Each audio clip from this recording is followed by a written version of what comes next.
Mister mon kiki, je te mets là. Comme ça, tu regardes avec moi. Essaye de pas te vautrer la gueule. Voilà, tu restes là, je te montre. T'en bouge pas. Alors, fourreau number one. Tu vois, hop, je vais pas le mettre sur le machin, sur le carrelage, sur l'espadrille. Quoique, je préfère l'espadrille ou le carrelage. Allez, carrelage. Tu vois, faut que ça remonte. Là, on est sur un bon fonctionnement. Et ensuite, tu la lèves. C'est normal, ça clacote un petit peu parce qu'il n'y a pas d'huile. Tu vois, hop.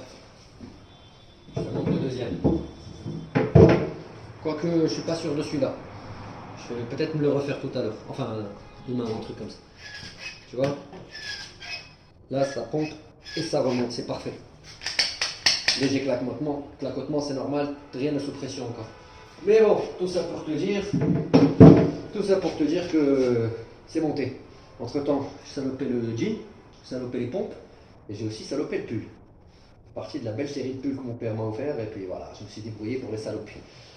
C'est des pulls soi-disant à ma classe, mais là moi j'en fais avec de la mécanique, je suis un gros con. Donc, je te montre ça dans la suite. Oui, il faut te munir des extensions comme je t'ai expliqué tout à l'heure, sinon tu n'arriveras pas à pousser le... Je sais plus comment ça s'appelle. Pousser le piston qui va aller coulisser à l'intérieur du tube chromé, tube inox. Par contre, petit truc, si tu montes le tube, si tu montes le coulisseau avec une des bagues à l'envers, tu n'arriveras jamais à mettre le ressort à l'intérieur, je te rassure. Si tu n'arrives pas à monter le ressort, tu n'arrives pas à avoir assez de détente quand tu tires sur le fourreau pour monter le ressort et qu'il disparaisse à l'intérieur, c'est qu'il y a un problème de montage. Alright, je me tâte, je me dis, est-ce que je te fais un schéma bien propre pour ceux qui voudront faire des motos historiques la prochaine fois.